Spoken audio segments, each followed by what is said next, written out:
Hello, Violet. Hello, Father. How's it going? Good. I want to talk a little bit about visas today and then our backpack strategy. How does that sound? That sounds great. I think we Great. talked a little bit about backpacks before, but yeah, visas are definitely something important. Well, we got some updates. So one of the things that so I've been talking with both Mom and Carrie. Carrie is our travel agent who's been helping us out of Utah. And one of the things that she had identified was that in our quest to get all the different visas for all the different countries we're going to, many of the countries require a full page in your passport. Now, that's fine, but most passports are by default only have 25 pages. We're going to 52 countries. So we have a problem. So this is what we did this last week. I have a brand new passport now, and it's actually got 54 pages. So this is one of those unique things where it actually has 50 pages in it, which you have to actually apply for separately. Now, the problem with that is that there is a brand new passport number that comes with it. When you get a new passport, you get a new number. Ah, So my old passport is gone. This is my new passport, and it's got 50 pages instead of 25. So now we can start doing the visas. A little late, but better late than never. And yours is still in the mail, has not come in yet, but we did it for yours as well. so we're really late on my visas. Don't worry, it's actually late for both of us, so we will do our best. The good news is most of the visas we're applying for, you don't actually have to give your passport up, and so the good news is we can do most of it digitally, but we couldn't do it until we actually applied for the new visa because we needed that 50 page passport, which comes with a new number. And now that we have it, we can actually apply for it and confirm, yes, we do actually have a dedicated page just for that country. And then when we're actually there, they'll do the stamps and all that stuff because we've assigned that page. Make sense? Yeah. Who knew all these logistics we had to go into with this program like this? All this international travel requires a lot of paperwork. Surprise, Well, surprise. and the other wild card that I'll just share with you is that so right before we take off on June 30th, the 2 weeks prior to that, Mom and I are going on a cruise with Will, which is awesome, but that's not part of our trip. However, because we are setting foot in Norway, it actually starts the clock on the 90 days that we have to visit all of Europe. And so it started to take away a few of the days. So to get around that, I am going to be using my Canadian passport because it sounds like that starts a different 90-day clock for the Canadian citizenship that I own. I know it seems weird and Now, it's hold on a minute. That seems like fraud.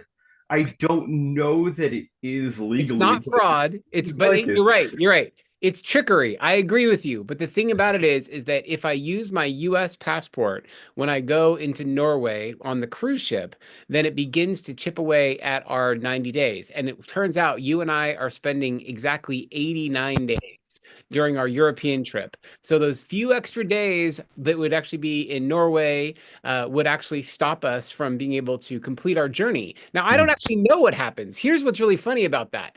Like, we did as much research as we could, and everyone says, well, you only get 90 days and 180 days. Okay, what if we need more? Well, then you can apply to the last country that you have the most time in. So we go to apply to the country. It's like, oh, you can't do that because you have this automated system that gives you 90 days and 180 days. So we're going in circles, going, wait a second, hold on. And then I said, okay, Elena, just tell me what the penalty is.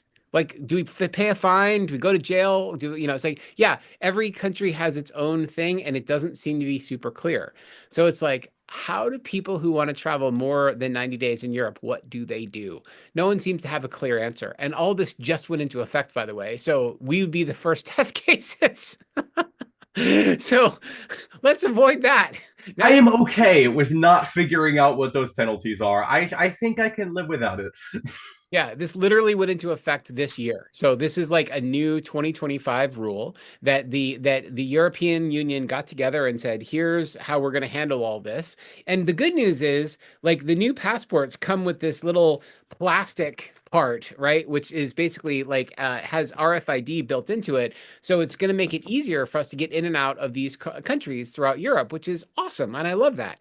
And it starts this 90-day clock that you have to finish with like basically you have 180 days to be inside of Europe for 90 days, and then you can't have a visa after that. So I have to use the Canadian passport in order to get out of this challenge. So we shall see what happens. This is the adventure part of our travel. When we say, "Hey, what kind of adventure do you have?" Well, we weren't sure if you're going to get arrested toward the end of our trip to Europe before we leave Was for. up in the air, we're kind of feeling it. We're quite sure. We want to spend time in prison. We got to get the full experience in these countries. Exactly. It's like you've always wanted to go to a prison in, say, Greece, right? On a cruise ship. We don't even Uh-huh. know. That was the other thing too. It's like, well, technically we're not actually in Greece. We're on a cruise Ooh. ship. Does that count? So we have these questions we have a cruise on, I have a cruise on either side of this, and we're not even sure like when does the clock start, and does it start when you're on a cruise ship, or do you actually have to go into the country and have residence there, like at a hotel room or somebody else's house? Yeah, It adventure. would it would make sense to me that it's like from when you use your passport to enter to when you use your Yeah. passport to leave. So Yes. even if you're in international waters, I think until you're back in like another country, I think it would be going on even then. So I love your logic. And when you're on a cruise ship, you literally stamp your passport in and off the boat. So you're not Oh, actually going into, in most countries, you're not actually going into the country through that channel, meaning you're not going through a process like a TSA checkpoint kind of thing. You're right, right, right. literally you're scanning your passport on and off, and you have to keep your passport with you, but you're technically going on and off through a side channel. So this is why I'm saying it's Huh. really complicated to try to figure out like when does this start? What are the penalties? What are the issues? So we're trying to sidestep it as best we can. But this is the adventures at our travel planning. Do you want the tourism money? That's all I'm saying. Right. Well, so that's the thinking. Now here's the other thing too. So I was telling Carrie, I said, all right, so both Violet and I do not want to have big ass suitcases traveling around the world. That's like the last thing we want to do. And so I said, how, like, we're going to start thinking about what is it exactly that we need to take with us and how can we travel minimally? And part of this process is that we're going to be chasing the summer. So most of the time we're going to be in summer. So we're going to start in Europe during their summer.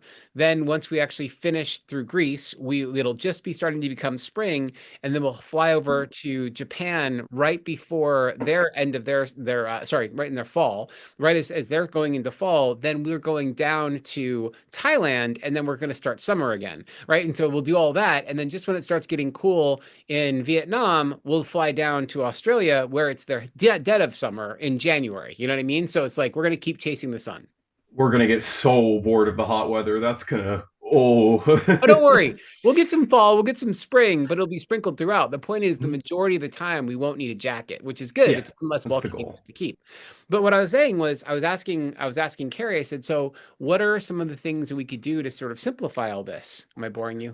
No, I'm just tired. I'm just I teasing. did not sleep well last night. All right, this is not you personally. If All you right, want me to I be won't take like, offense. uh, But here's the thing. So what Carrie introduced me to is a travel agency for missionaries. These are the Mormons that are going out into the world for 2 years, and they're only allowed one carry-on baggage.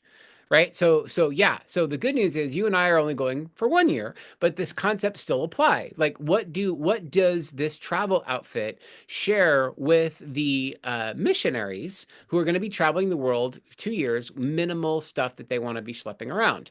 So the good news is I have not yet watched the video and I've not yet talked to this particular travel outfitters, but I think he has some really good suggestions on what we should take. Like what are the things you need most? And he's already given me the highlights around like, okay, make sure that you have a way to take care of your water needs. Most people get sick because they're drinking local water, and that local water, like it's totally fine for the most places in Europe. When you start getting into Asian countries and other places like Mexico and places like that, you want to be able to access clean water, and so they have some devices and things they can use for that. The other thing he talks about is bug spray. The majority of people, if they get sick, if they're not getting sick on water, they're getting sick with bugs. So they have various different types of things where we can spray our clothes even before we leave, and it will maintain even after washing. We can wash our clothes, I think, 100 times before this stuff comes out. So this is like really awesome stuff that are like, this is the best kind of type of bug spray you want to use. Use it ahead of time, treat your clothes, and then you're good the whole time you're going on the world. but what about us cycling clothing?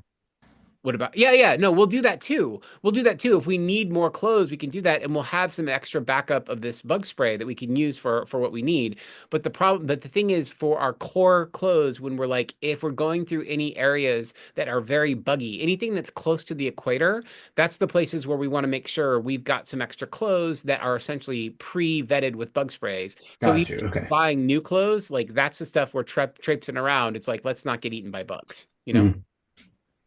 Okay, that makes sense. Yeah. And then the last thing is just making sure that you have all of your inoculations and shots, which we will do. So that's the next thing that you and I are working on is making sure we get all of the shots that we need through all the major countries that we're going to. I have a little bit advantage because I did a lot of that for Ecuador before last year. So a lot of my shots are already taken care of. I'm going to make sure that you get to the CDC as well, the Center for Disease Control, and make sure that you're all up on all your inoculations. And then that way we don't get sick. Because that would be the really, really bummer part of this trip is if we got sick while we're traveling around the world, now what? It's bad enough to be sick at home, and now you're sort of out in the middle of nowhere and at a hotel, and then you don't want to be spending all of your time in a hotel room being sick. Mm. Yeah, all the fun things we get to think about as we're planning our world tour. A lot more to this than you'd think of just traveling the world. It's so idealistic, but Yeah. yeah, reality kind of sucks.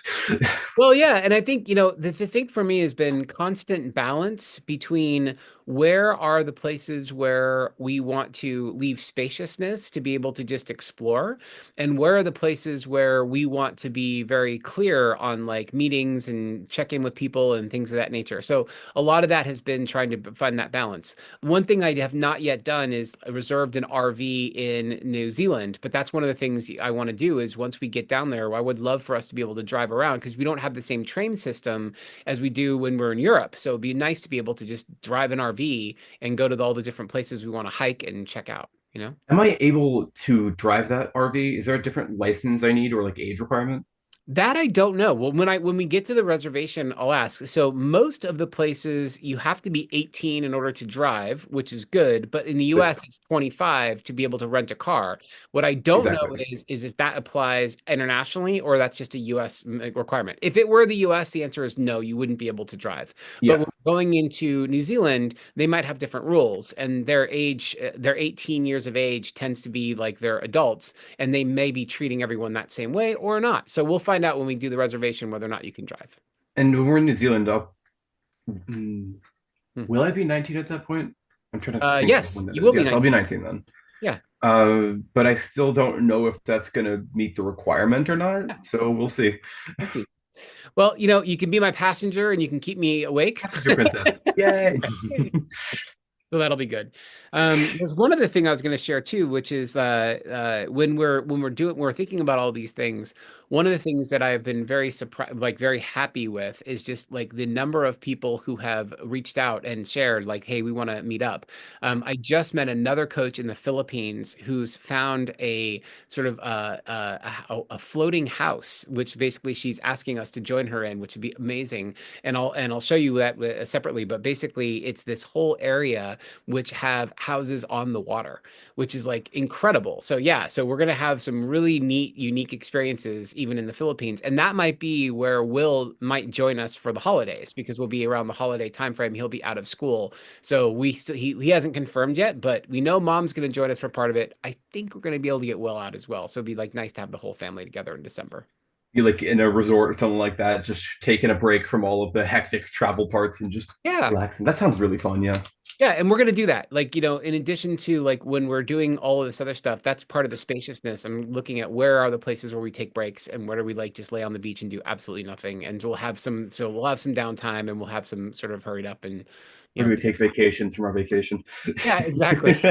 Well, like when we're on the cruise ship in Greece, that will be very relaxing. Like, yes, we will do walking during the day, but ultimately it'll be like really, really relaxing at night and it'll be really fun. So we'll We'll have be on the road less. There's less stuff we're going to be having to do. We're just yeah, gonna yeah, uh, yeah, exactly. catch up on sleep. Yeah.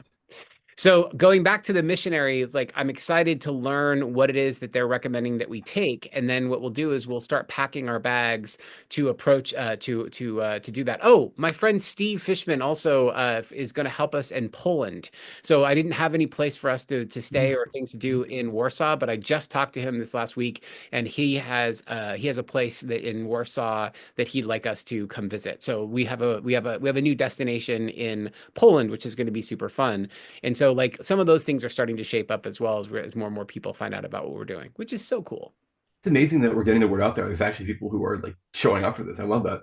Yeah. Well, and he said initially he said, "Well, when are you going?" And I said, "Well, the first week of August." He goes, "We're going to probably be there." So it's like that's awesome. So it's great. And I have some of the friends from another group of mine said, "Hey, we were thinking about doing some adventure travel." And I said, "Well, here's my entire website. If you want to meet up at any point in anywhere in the world." They're like, "Yeah, that sounds amazing." So there are people that are coming from the United States that will actually join us in certain parts of our trip too. So we'll figure out like what that looks like as well, which is going to be super fun.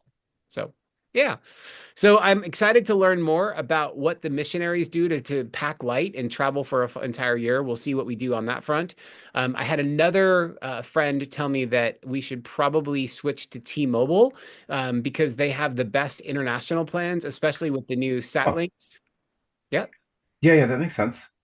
So the idea is on the T-Mobile network, we should be able to get local signals, in all the countries we're interested in. And I have not yet completed that research, but it seems that that's the case. But if we can't, they'll also have a satellite, so it'll just be slower, but we can still be in communication just through satellites as opposed to Wi-Fi towers. But we should Great. be, again, it's like that's great. The more remote, the better. We have those types of options. So we'll get that set up in the next month or two when we are getting all this stuff.